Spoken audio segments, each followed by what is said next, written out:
इस अधिवेशन को सफल बनाने के लिए दानदाताओं ने जो दान दिया था, जिसका पूर्ण ब्यौरा इस वीडियो के माध्यम से मैं आपके समक्ष रख रहा हूं।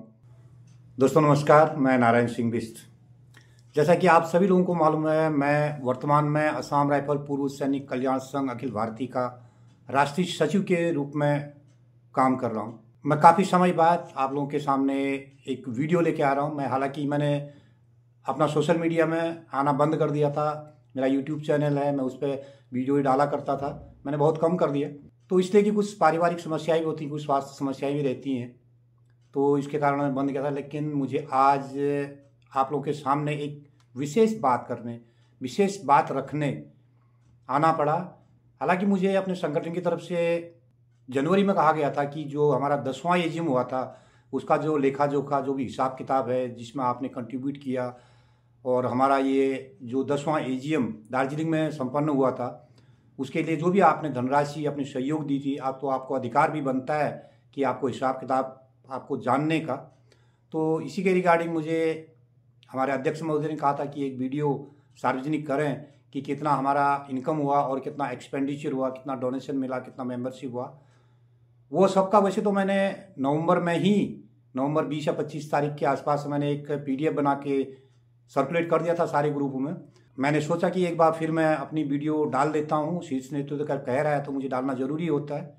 तो मैं आज वही वीडियो लेके आप लोगों के सामने लाया हूँ। उस वीडियो में सारा हिसाब किताब है, जो हमारा 10th एजीएम में हमने जो पैसा लोगों ने दिया था और उसमें कैसे कैसे खर्च हुआ, वो कितना खर्च हुआ, कितना हमारा बचा, या हमने अपने कंटीजेंसी फंड से दिया। जैसे आप सब लोग को पता है, अरेवा के शीर्ष नेतृत्व ने ये फैसला लिया था कि जो कंटीजेंसी फंड है तो उसमें ये पैसा आएगा। तो उसी के हिसाब से पैसा मेरे पास पहुंचा। दोस्तों, संगठन हर साल अपना वार्षिक अधिवेशन मनाता आ रहा है। वार्षिक अधिवेशन में संपूर्ण भारत तथा नेपाल के लोग शामिल होते हैं, जो इस साल बहुत भारी संख्या में, बड़ी मात्रा में शामिल हुए थे, जिसकी उम्मीद भी हम लोगों ने नहीं करी थी। तो इतने लोग वहाँ पर शामिल हुए थे। ये पहली बार है जब देश और विदेश से इतनी बड़ी तादाद में लोग वार्षिक अधिवेशन में शामिल होने आए थे। जैसा कि आप सभी लोगों को मालूम है, जो पिछला हमारा वार्षिक अधिवेशन बटाला में संपन्न हुआ था, उसमें यह निर्णय लिया गया था कि 10वां वार्षिक अधिवेशन बिहार में आयोजित किया जाएगा। लेकिन जुलाई में अधिवेशन की जगह बदलकर दार्जिलिंग करनी पड़ी, क्योंकि उस समय महासचिव साहब, हमारे जो अभी अध्यक्ष हैं सुबेदार VT नायर साहब, सदस्यता अभियान के तहत नेपाल, दार्जिलिंग, सिक्किम, वेस्ट बंगाल अनेक जगहों पर गए थे। तो वहाँ के लोगों की जो डिमांड थी, जो उम्रदराज लोग थे, उन लोगों का भी आने का दिल था, वो लोग भी वार्षिक अधिवेशन में शामिल होना चाहते थे। इसके मद्देनजर इस वार्षिक अधिवेशन का आयोजन सुकना में करना पड़ा, जो पिछले 10 नवंबर को संपन्न हुआ। दोस्तों, वीडियो देने का मुख्य उद्देश्य मैंने पहले भी आपको बता दिया और फिर बता रहा हूँ कि 10वें एजीएम के आयोजन की सारी जिम्मेदारी मेरी थी। हालांकि संपूर्ण भारत तथा नेपाल से आए लोगों ने एक संगठन की एकता का परिचय देते हुए जो एकजुटता दिखाई और एजीएम के महोत्सव को एक यादगार एजीएम बनाया, उसके लिए मैं आप सभी का आभारी हूँ। आप सभी का सहयोग अनिवार्य था और रहा भी, क्योंकि यह कार्यक्रम किसी व्यक्ति विशेष का नहीं था, यह कार्यक्रम हम सब का था। इसमें अच्छा या बुरे का श्रेय हर उस व्यक्ति को गया जो इसका मेंबर है, और उस व्यक्ति को भी गया जो प्रत्यक्ष या अप्रत्यक्ष रूप से संगठन से जुड़े हुए, उनकी भावनाएं जुड़ी हैं। मैंने हर संभव कोशिश की थी कि आपको किसी प्रकार की परेशानी ना हो। फिर भी व्यवस्था में किसी प्रकार की कमी अगर रह गई होगी तो उसके लिए मैं खेद व्यक्त करता हूं अभी भी, और पहले भी मैं 2 बार कह चुका हूं कि उसके लिए मुझे माफ़ करना, क्योंकि मैं वहाँ पर अकेला था। वहाँ पर जो लोकल हमारे एक्स सर्विसमैन थे, उनका सपोर्ट यूँ कहो कि नहीं के बराबर, 2, 3, 4 लोगों के अलावा किसी ने मुझे सहयोग नहीं दिया। और जो इसमें खामियां रही हैं, मैं भविष्य में इन बातों का ख्याल करूंगा, और अगर मैं नेशनल सेक्रेटरी बना रहा और मेरे हाथ में ये बात न रही तो मैं इन खामियों को दूर करने की कोशिश करूंगा। मैं सदस्य हूं और सदस्य रहूंगा। जब भी होगा, मेरे से जो होगा, मैं उस समय चाहे मैं ये एजीएम का आयोजन करूं या ना करूं, मैं उनको भी ये चीज़ बताऊंगा कि ये खामियां होती हैं, इनको दूर करने की कोशिश करो। ताकि आपको किसी भी प्रकार की कमी का एहसास ना हो। और एजीएम में जो 10वें एजीएम में किसी बात की कमी अगर रही हो तो उसको दिल से भी मत लेना, क्योंकि ये एजीएम जितना आपका था उतना मेरा भी था। तो दोस्तों, इस अधिवेशन को सफल बनाने के लिए दानदाताओं ने जो दान दिया था, जिसका पूर्ण ब्यौरा इस वीडियो के माध्यम से मैं आपके समक्ष रख रहा हूँ, क्योंकि आप लोगों ने पैसा दिया है तो हिसाब किताब के बारे में जानकारी लेना आपका अधिकार बनता है। इसके लिए संगठन के अध्यक्ष महोदय ने, मैंने पहले ही बता दिया, की तरफ से मुझे बताया गया था कि अधिवेशन में हुए संपूर्ण आय और व्यय का हिसाब वीडियो के माध्यम से सदस्यों तक पहुंचाए। लेकिन स्वास्थ्य और की समस्याएं और पारिवारिक समस्याओं के चलते मैं समय पर नहीं दे पाया। उसके लिए भी मैं आपसे माफ़ी चाहूँगा। तो जो विलम्ब हुआ उसके लिए मैं क्षमा प्रार्थी हूँ। दोस्तों, अब बताता हूँ मैं वार्षिक अधिवेशन के दौरान इनकम और एक्सपेंडिचर के बारे में। और ध्यान से देखिए जो मैं दिखा रहा हूँ, और इसके बाद भी अगर आप कोई चीज़ आपको समझ में नहीं आती है, कहीं का आपको कोई ऐसा लगता है कि नहीं ये यहाँ पर गड़बड़ है, तो जो मेरी PDF फाइल पहले रिलीज हो चुकी है, शायद नवंबर 18 या 20 तारीख को मैंने डाली थी वो सारे ग्रुपों में, तो कोई भी व्यक्ति वो मांग सकता है और हिसाब किताब उसमें कर सकता है। और कोई भी सवाल जवाब, मैं बुरा नहीं मानूंगा इस बात का, कोई भी सवाल जवाब मुझसे कर सकता है। मैं इसमें तरीके से बताऊंगा कि कितना वहाँ पर हमारा डोनेशन आया था और कितना खर्च हुआ और किसके माध्यम से खर्च हुआ। यह सारा डिटेल में दे रहा हूँ आपको कि कितना हमारा बैंक में जो कंटीजेंसी फंड में आया था और कितना मेरे पेंशन अकाउंट में आया था, जिसका ऑडिट केरल भेज दिया गया है, वो केरल वालों ने करा होगा। और कितना ऑन द सपोर्ट, यानी कि एजीएम के दिन कितना एजीएम के दौरान डोनेशन हुआ और कितना हमारा वहाँ पर खर्चा हुआ, वो एक एक चीज़ और वो एक एक बिल मैं आपको इस वीडियो के माध्यम से दे रहा हूँ। फिर भी कह रहा हूँ, अगर आपको किसी प्रकार की कोई शंका अगर होती है तो आप मुझसे कांटेक्ट कर सकते हैं। और ये सारे बिल और ये सारा जो मैंने बोर्ड बनाया है, वहाँ पर एक फौज के तरीके से ही बोर्ड बना रखा है। ये बोर्ड वहीं पर बन गया था जब ये एजीएम खत्म हुआ था, उसके 4 दिन के भीतर ये बोर्ड बन गया था। जब तक मैं वहीं था, जब तक कि बोर्ड के जो हमारे मेंबर थे उनके सिग्नेचर नहीं हुए थे। बोर्ड मेंबर हमारे वहाँ के सूबेदार मेजर साहब और सूबेदार साहब लोग थे, और उसके नेपाल से हमारे अपने खड़का साहब थे, और पंजाब के बाजवा साहब थे। जब तक कंप्लीट नहीं हुआ ये लोग भी नहीं गए थे। बाजवा साहब और खड़का साहब भी मेरे साथ दार्जिलिंग में ही, यानी कि सुकना में ही रहे थे। जब ये बोर्ड ख़त्म हुआ, सारे कुछ साइन हो गए, तो उसके बाद ये लोग अपने अपने घर गए थे। तो अब देखिए दोस्तों, मेरे बोर्ड की कार्रवाई कैसी थी और इसको समझने की कोशिश कीजिए। तो दोस्तों, अब देखिए मेरा जो बिल है जिसको मैं भेज रहा हूँ आपको, ये है मेरी फाइल और ये है एजीएम फोल्डर। एजीएम में सारा एजीएम का हिसाब 5 AGM, 6 AGM, 7 AGM, 7 AGM, NCR का जो होता है 8th AGM, 9th AGM, 10th AGM. और 10th एजीएम को खोलूंगा। ये देखिए 10th एजीएम का जो हिसाब किताब या जो भी कार्रवाई हुई थी वो 10th एजीएम की ये है। तो इसके अंदर है मेरा एक 10th एजीएम बिल, ये खुल गया। 10th एजीएम में सारे जो बिल हैं सर, ये सारे बिल पड़े हैं, स्कैन करके रखे, जितने भी बिल मुझे मिले थे। अब मैं दिखाता हूँ इसमें 2 पार्ट में, क्योंकि ये ऐसा होता है कि PDF बनाने के लिए जब मैंने इसको डालना चाहा तो ये PDF कुछ 36 या कुछ पेजों को ही या कोई पर्चियों को ही ये PDF में एक बार में कन्वर्ट करता है। इसलिए मैंने 2 PDF बनाया, पार्ट 1 एंड पार्ट 2। ये देख रहे होंगे आप, पार्ट 1 एंड पार्ट 2। मैं दिखाता हूँ पार्ट 1। ये देखिए सर, ये साफ लिखा हुआ है expenditure detail on 10th AGM Sukna Darjeeling West Bengal on 10th November 2024। इसमें आप देख सकते हैं, मैं इसको थोड़ा बड़ा कर देता हूँ, इनलार्ज, और भी देख सकते हैं आप बढ़िया से। ये देख सकते हैं, थोड़ा मैं कैमरा घुमाता हूँ।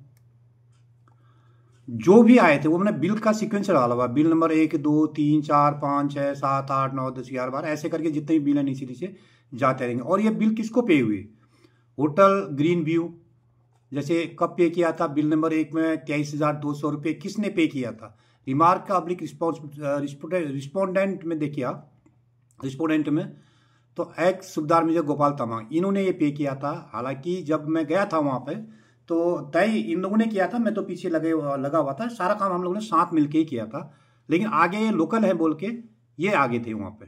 होता भी ऐसी है, जिस जगह में जो काम होता है लोकल आदमी को ही ज़्यादा जाना जाता है। अगर मैं कोई होटल बुक कर रहा हूँ, उसको थोड़ा सा एडवांस दे रहा हूँ, तो वहाँ पर मेरी नहीं मानी जाएगी, जो लोकल आदमी को की मानी जाएगी। उसी प्रकार ये सारे होटलों के बिल हैं। उसके बाद देखिए आप जो भी इन्होंने ये खर्च किया है यहाँ पर सॉरी, तो ये गोपाल साहब के नाम पर ही ये एक्सपेंडिचर हुआ है। ये देख सकते हैं आप नीचे नीचे तक यहाँ पर मेरा नाम भी है। मैंने सीपी एडवर्टाइज से मैंने बैनर फ्लैक्सी ETC बनवाया था जो 5,645, ये भी मुझे मिला, लेकिन मिला गोपाल तामांग साहब के ही हिसाब से, ये उन्हीं के हिसाब। वेणुगोपाल ने कुछ साउथ से जो भी सामान आया था उन्होंने किया था, ये भी गोपाल तामांग साहब से ही पहले पैसा उनके पास गया, वो पैसा उन्होंने वेरीफाई करके फिर जिस इंडिविजुअल ने खर्च किया है उसको ये पैसा दिया गया। जैसे इसमें SK दहिया सर है, ये शॉल दिल्ली से लाए थे गिफ्ट के लिए, तो ये पैसा पहले गोपाल साहब के पास गया, उसके बाद ये दहिया सर के पास गया। जिसको भी देना था ये गोपाल तामांग साहब ने खर्च किया हुआ पैसा है और दिया हम लोगों ने है। ठीक है सर। और ये समरी में जो आपको दिखा दे रहा हूं अभी, डोनेशन वेफ 10 अगस्त 2024 टू 10 नवंबर 2024, क्योंकि 10 नवंबर को हमारा AGM खत्म हो गया था, उसमें डोनेशन आना तो बंद हो गया था जो कंटीजेंसी फंड था। तब तक की स्टेटमेंट जो मैंने निकाली थी, जो वहाँ पर ऑडिट टीम थी उन्होंने किया था, उसमें मेरे वो अकाउंट में जो कंटीजेंसी फंड अकाउंट था उसमें आया था 6,47,554 रुपये बाई बैंक आया था एक। ठीक है साहब। उसके बाद जो donation from state unit Sikkim, ये 15,000 रुपये मिला था, इसको receive by NS Bisht national secretary, मैंने रिसीव किया था, मैंने उनको लिख के भी दिया है। Donation from district unit Sarbong Assam से आया था 5,000 रुपये, receive by NS Bisht national secretary, ये मैंने रिसीव किया, उनको रिसीव दे दिया था मैंने, और ये मेरी फाइलों में भी लगा है, ऐसा कुछ नहीं है। जो उन्होंने दिया है वो इसमें एंट्री भी हो गया। Donation from Areva West Bengal unit, जो वहाँ पर AGM के दौरान AGM के लिए सुविधा में जब तामांग साहब ने अपने जो स्टेट यूनिट बनाई थी वहाँ पर हम लोगों ने, उन्होंने जो कलेक्शन किया था, जो लोकल हमारे एक्स सर्विस में दिया होगा, AGM होने जा रहा है, कुछ हम डोनेशन करते हैं, तो उनके पास 56,000 रुपये था, तो वो भी उसमें जोड़ लिया गया। उसके बाद कैश डोनेशन ड्यूरिंग AGM 10 नवंबर में हुआ था हमारा 62,100 रुपये बाई कमेटी। ये जो कमेटी वहाँ पर डिटेल की गई थी, जैसे खाने की कमेटी थी, रजिस्ट्रेशन की कमेटी थी, रिन्यूअल की कमेटी थी, डोनेशन की कमेटी थी, जो टोटल आदमी आते उनकी भी कमेटी थी। तो जो डोनेशन कमेटी ने मेरे को पैसा दिया था, मेरे को नहीं, ये बेनू सर को था, ट्रेजर को एक्चुअली, हालांकि बाद में हिसाब किताब मेरे पास ही आया, तो ये 61,100 रुपये आया था। तो टोटल डोनेशन मान के चलिए आप 7,85,654 रुपये आया था। ठीक है साहब, 7,85,654 रुपये। तो इसमें एक्सपेंडिचर जो हुआ वो हुआ 6,98,880 रुपये, जिसके ऊपर सारे बिल हैं, वो आप देख सकते हैं, बड़े प्यार से आराम से देख सकते हैं, अपनी गणना लगा सकते हैं इसमें। और जो डोनेशन आया था मैंने बता दिया, जो भी बचा हमारे पास वो बचा कंटीजेंसी फंड में। ये पहली मर्तबा ऐसा हुआ था कि 86,774 रुपये कंटीजेंसी फंड में हमारा AGM में, इतना बड़ा AGM करने के बाद, खर्च होने के बाद, ये पैसा हमारे पास बचा हुआ था, जो अभी कंटीजेंसी फंड में रखा हुआ है। तो इसके बाद ये पेमेंट कैसी हुई, पेमेंट देखिए, चेक नंबर इतने जो मैंने दिखा रहा हूं आपको, चेक नंबर 664117 डेटेड 9/9/2024। मैं जब सितंबर में वहां पर गया था बंदोबस्ती कार्रवाई के लिए, उस समय मैं गोपाल तामांग साहब के हैंडओवर करके आया था 3 लाख रुपये चेक, ये उनके अकाउंट में गया था, उनके अकाउंट में लगाया था, वहां से वो लोग निकाल के खर्च करते गए, और मुझे बिल बाद में इकट्ठा इन लोगों ने दिया है। और इसी के ऊपर लगाइए आप जो donation from Areva West Bengal unit, वही है 56,000 रुपये इन्होंने दिया था। और जो कैश में आया था, कैश में एक चीज़ बता दूं सर, इसमें आपको बाद में इसको खुलासा कर दूंगा। कैश में जो है 1,40,500 रुपये वहाँ पर हुआ था हमारे पास। वो 1,40,500 क्यों हुआ था वो बता दूं, क्योंकि जो डोनेशन आया था 62,100 रुपये। ठीक है सर। और जो बाकी पैसा जो कैश में हमारे पास आया था वो था रिन्यूअल का और मेंबरशिप का। रिन्यूअल और मेंबरशिप का जो डोनेशन था वो भी मैंने कैश में, हमने अब क्या देखो, बेनू से कह रहे ले नहीं जाएंगे, मैं उत्तराखंड लेके नहीं आऊँगा, वो पैसा दें किसको, अभी गोपाल साहब को हमने पैसा देना ही है, तो मैंने वो कैश जो हमारा डोनेशन का था और जो मेंबरशिप का था और जो रिन्यूअल का था, वो सारा कैश मेरे पास हुआ था 1,40,500 रुपये। तो मैंने कैश भी एक गोपाल साहब को पकड़ा दिया, इसलिए कि उतना पैसा मैं चेक कम दूंगा आपको, तो मैं बाद में इसको मिला लूंगा। जो हमारा रिन्यूअल का और मेंबरशिप का आया था, उसको फिर मैं कंटीजेंसी से अपने आर्यवान नेशनल में लगा दूंगा। वो लगा भी दिया, वो मैं आपको दिखाऊंगा, अगली पर्ची में स्कैन करके डालता हूँ उसमें। ठीक है साहब। और उस दिन जब सारा हिसाब किताब करने के बाद, कैश देने के बाद, 3 लाख पहले देने के बाद और 56,000 रुपये वेस्ट बंगाल का घटाने के बाद, जब मैं आने के दिन यानी कि 14 तारीख को मैं वहाँ से आया था, 14 तारीख को जब हम बैंक गए थे तो हिसाब किताब जो मिला था बोर्ड का साइन करने के बाद, तामांग साहब जो भी बोर्ड में साहब लोग थे, उन लोगों को साइन करने के बाद मेरी तरफ बनता था, यानी कि हमारी तरफ 2,02,380 रुपये का चेक फिर मैंने गोपाल साहब को 14 तारीख को दिया।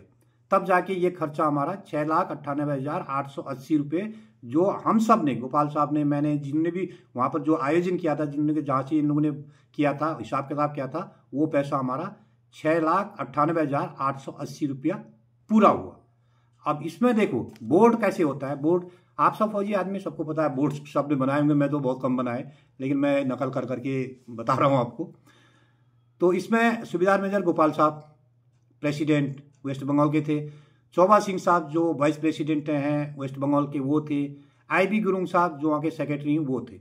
उसके बाद ओवरऑल जो चेक पैक करने वाले थे हमारे, वो थे हवलदार SS बाजवा पंजाब के हमारे सेक्रेटरी, और हवलदार देवराज खड़का साहब जो वर्तमान में नेपाल के अध्यक्ष हैं, आर्यवान नेपाल के अध्यक्ष हैं। इनने, उसके बाद मेरा सिग्नेचर है 14/1/2024 को, उन्हीं के सामने हुआ है ये। ठीक है, उनके साइन होने के बाद मैंने ये साइन किया हुआ है। उसके बाद ही हमारे प्रेसिडेंट साहब ने साइन कर रखा है। और ये चीज़ें ये देख सकते हैं आप, जो हमारी बिल लेने की थ्योरी है जो मेरी है फिलहाल, जो अभी मैंने पहली बार ये AGM पूर्ण रूप से अपनी तरफ से किया था, तो ये बिल थे मेरे। 1 नंबर है, ये 2 नंबर है, किसका है, जिसका भी है मेरे पास बिल आया तो मैंने इसे मार्किंग करके ये समरी में डाल रखा है। ये देखिए आप 3 नंबर बिल, ये देखिए आप 4 नंबर बिल, होटल स्काई का, वो स्काई का।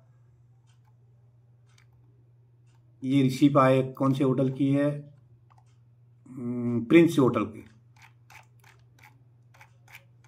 ये सारा हिसाब किताब है सर। ये वीडियो कुछ लंबी होगी, आप देख लेना, मैं इसमें और काट छांट करूंगा। तो इस प्रकार के ये बिल हैं पार्ट 1 में। ठीक है सर। ये वो हमारा एग्रीमेंट है जो हमने वहाँ पर जब उन्हें खाना आने के लिए एग्रीमेंट दिया, जिसका पैसा काटा, कितना पैसा हो रहा था उतना पैसा काटा, उसका 1,87,000 हो रहा था, जो भी हो रहा था उसने काट पीट करके उसको कम करके दिया, क्योंकि थोड़ा उसने हमें जो देना चाहिए था जिस हिसाब से, वो उसने हमारे काम ठीक से नहीं किया, उसके लिए हमने वो काटा।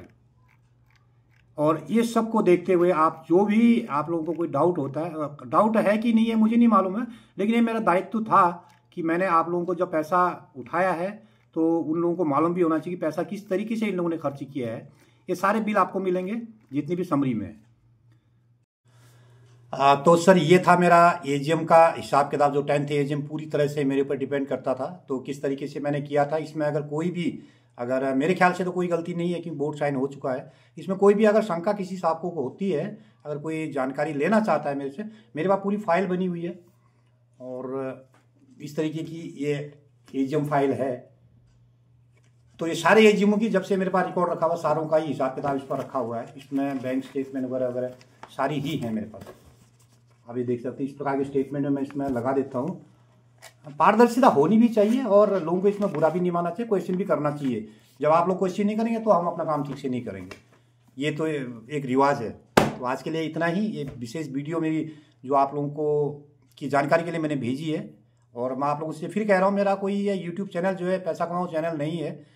ये चैनल सिर्फ मेरा उद्देश्य यही था कि जो एक्स सर्विसमैन, क्योंकि मैं नेशनल सेक्रेटरी एक इंडिया प्लस नेपाल में लाखों लोगों की जो आशाएं हमारे ऊपर है, हमारे सूबेदार VT नायर के ऊपर या मेरे ऊपर, हम जो कर रहे हैं, जो आगे कर रहे हैं, काम कर रहे हैं, जो आप लोगों ने हमें दायित्व दिया, तो हमें बड़ी ईमानदारी से करना चाहिए, करना पड़ेगा भी, चाहे मैं हूँ आज, चाहे कल के दिन कोई दूसरा हो।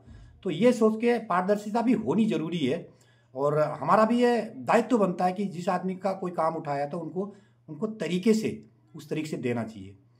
तो आज के लिए इतना ही। अगर कोई गलत मेरे से इसमें हुआ है तो आप मुझे माफ़ कर देना। और इस बिल में कोई आपको शंका होती तो आप बेहिचक मुझे कभी भी फ़ोन करके क्वेरी ले सकते हैं मुझसे।